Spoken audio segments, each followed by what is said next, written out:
नमस्कार मंडळी, मी सपना आणि आज आपण एक अत्यंत महत्त्वाचा पण बहुतेक वेळा दुर्लक्षित राहणारा विषय जाणून घेणार आहोत। तो म्हणजे रस्ता वहिवाट। तुमचं शेत, घर, प्लॉट यावर जायचा रस्ता जर दुसऱ्याच्या जमिनीवरून जात असेल आणि अचानक तो बंद झाला तर काय कराल? कायदेशीर मार्ग काय आहे? हा हक्क आहे की उपकार? या सगळ्या प्रश्नांची सखोल आणि कायदेशीर माहिती आज आपण घेणार आहोत। चला तर मग सुरुवात करूया। रस्ता वहिवाट म्हणजे नक्की काय? वहिवाट म्हणजे दुसऱ्याच्या मालमत्तेवर काही विशिष्ट उद्देशासाठी सातत्याने वापर केलेला हक्क। उदाहरण, तुमचं घर मागच्या भागात आहे आणि पुढे जाण्यासाठी तुम्हाला शेजारच्या शेतावरून रस्ता वापरावा लागतो। तुम्ही तो 20 वर्षापासून सलग बिनविरोध वापरत असाल तर तो हक्क तुमचा कायदेशीर हक्क ठरतो। यालाच वहिवाटीचा अधिकार म्हणतात। कायद्यानुसार वहिवाट कशी ठरते? जर एखाद्या व्यक्तीने दुसऱ्याच्या मालमत्तेचा वापर 20 वर्षे सलग आणि बिनविरोध केला असेल तर त्याला वहिवाटीचा अधिकार मिळतो। गावात हा हक्क कसा सिद्ध होतो? जुने नक्षे, स्थानिक लोकांची साक्ष, रस्त्याचा नियमित वापर आणि नोंदी, उदाहरणार्थ ग्रामपंचायतीची पत्रे। आता वहिवाटीचे प्रकार समजून घेऊया।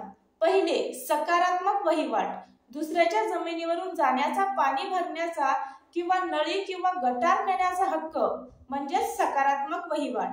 दुसरे, नकारात्मक वहिवाट। शेजारच्याला प्रकाश अडवू न देणे, पाण्याचा प्रवाह थांबू न देणे। तसेच तिसरे म्हणजे एक्सप्रेस एसमेंट, लिखित करार करून दिलेला हक्क। चौथे, इम्प्लाइड एसमेंट, परिस्थितीवरून गृहीत धरलेला हक्क। उदाहरणार्थ, प्लॉट विकताना दुसऱ्या प्लॉटसाठी रस्ता ठेवणे। वहिवाटीचा रस्ता बंद केल्यास काय करता येईल? जर कुणी तुमच्या वापरात असलेला रस्ता बंद केला तर 1. तहसीलदार किंवा पोलीस स्टेशनमध्ये तक्रार करा। 2. ग्रामपंचायतीला अर्ज तसेच रस्ता मोजण्यासाठी लोकांची साक्ष घेण्यासाठी अर्ज करा। 3. भूमापन विभागाला पत्र म्हणजेच मोजणीसाठी आणि अहवालासाठी। 4. न्यायालयात मॅन्डेटरी इंजंक्शन किंवा डिक्लेरेशन साठी दावा दाखल करा। 5. स्थगिती आदेश मिळवा, कोर्ट स्टे ऑर्डर।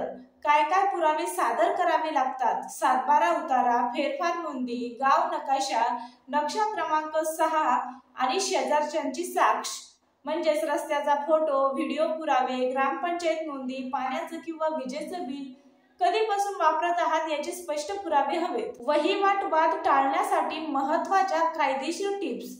जमीन खरेदी करताना नकाशात रस्ता आहे का हे तपासा। रस्ता नसल्यास लिहून घ्या की इम्प्लाइड एसमेंट आहे का।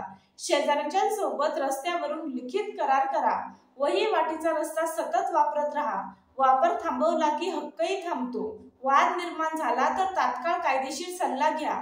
वेळ गेल्यास हक्क सिद्ध करणं कठीण जातं। तर मंडळी, रस्ता वहिवाट ही संकल्पना गावच्या जमिनीपासून तर शहराच्या टावर पर्यंत सगळीकडे लागू होते। हा फक्त जमीन वापरण्याचा नाही तर तुमच्या मालमत्तेचा, प्रतिष्ठेचा आणि सुरक्षतेचा हक्क आहे।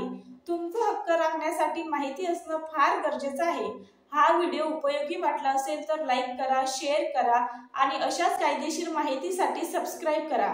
मी सपना, पुन्हा भेटूया अशाच एका कायदेशीर माहितीच्या सत्रात। जय हिंद, जय महाराष्ट्र।